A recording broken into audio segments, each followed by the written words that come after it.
Allez! Christophe est agriculteur près d'Agen. Il élève des vaches pour leur lait, mais pas seulement. C'est toutes les déjections des animaux. En fait, ça va nous faire un bon fumier. Et c'est très intéressant parce qu'on peut faire de l'électricité derrière. Vous avez bien entendu, Christophe récupère les excréments de ses vaches pour fabriquer de l'électricité. Ça, pour moi, c'est l'or noir. C'est mon essence, c'est mon pétrole. L'or noir de Christophe, ce n'est ni plus ni moins que la bouse de vache. Donc ça, on s'en sert pour la matière première, en fait, pour faire l'électricité.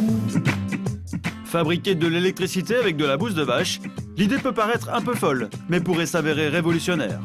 Christophe propose une alternative au pétrole et en plus une solution pour recycler le méthane, un gaz extrêmement polluant émis par les excréments. Le méthane issu des élevages est hautement toxique, en fait, difficile à éliminer par l'atmosphère. Voyons maintenant comment ça marche. Le principe est simple, les excréments sont enfermés dans cette cuve. Le gaz est aspiré par ces tuyaux.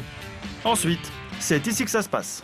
Donc, vous avez le gaz qu'il y a dans la fosse, il arrive ici au conteneur, et donc c'est ce tuyau jaune qui envoie le gaz ici dans cette espèce de carburateur. Et maintenant, l'étape clé.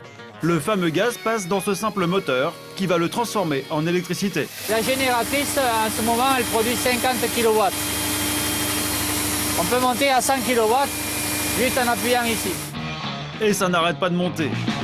Avec ce système, Christophe produit chaque jour 2400 kW. C'est l'équivalent de la consommation quotidienne de 300 foyers. Et tout ça uniquement avec des excréments. Un concept qui donne à Christophe de drôles de réflexes. Maintenant, quand je vois une vache, je me dis, tiens, celle-là, c'est 300 watts, celle-là aussi. Car une vache produit à elle seule 300 kW par jour, soit la consommation de votre réfrigérateur pendant un an. C'est énorme. Christophe peut être fier de ses vaches. Sur toute l'électricité produite grâce à ses vaches, un tiers va à sa consommation personnelle.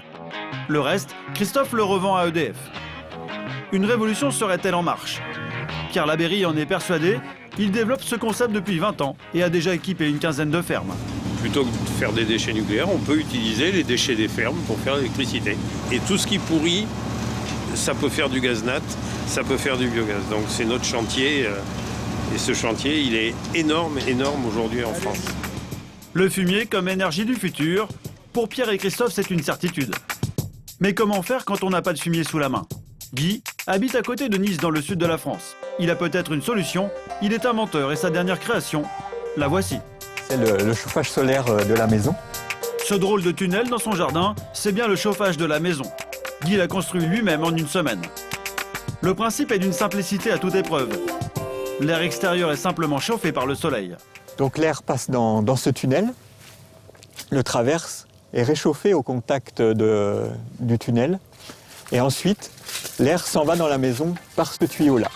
Ouais, il fait chaud. L'air arrive ensuite à l'intérieur par cette grille. On sent que l'air est nettement au-dessus de 20 degrés. Il fait ainsi une économie de 150 € de chauffage par an. Ça va durer de nombreuses années tant qu'on aura du soleil.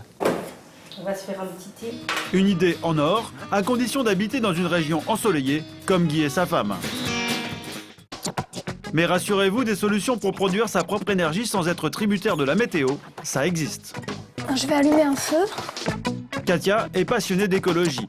Chauffage au bois, panneaux solaires, sa maison est entièrement basse consommation. Mais cela ne lui suffisait pas, alors Katia a eu une idée plutôt originale. Quoi là, Katia? Je lave mon linge. Et non, vous ne rêvez pas, ce lave-linge est bien à pédale. Grâce à la seule force de ses jambes, Katia lave son linge.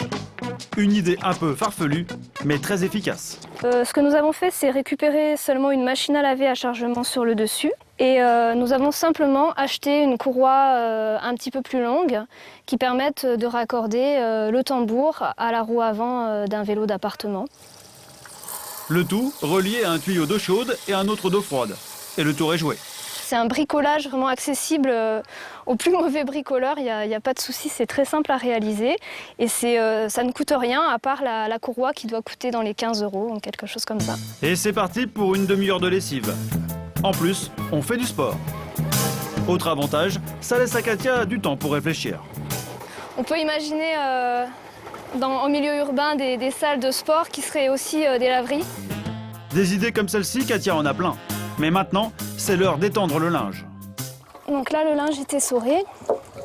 Essoré et propre, comme dans une vraie machine, mais sans électricité.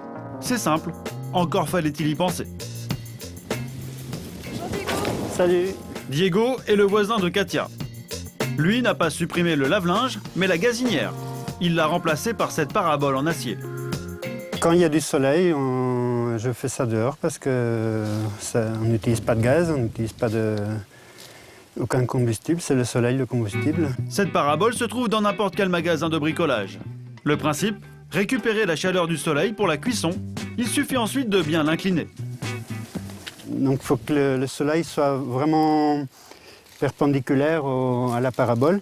Avec ce cuiseur solaire, on peut tout cuisiner et même se faire cuire un œuf. En quelques secondes, l'œuf est cuit comme sur une cuisinière traditionnelle. Voilà les œufs au plat. Et en plus d'être 100% écologique, la cuisson au soleil serait aussi bonne pour nos papilles.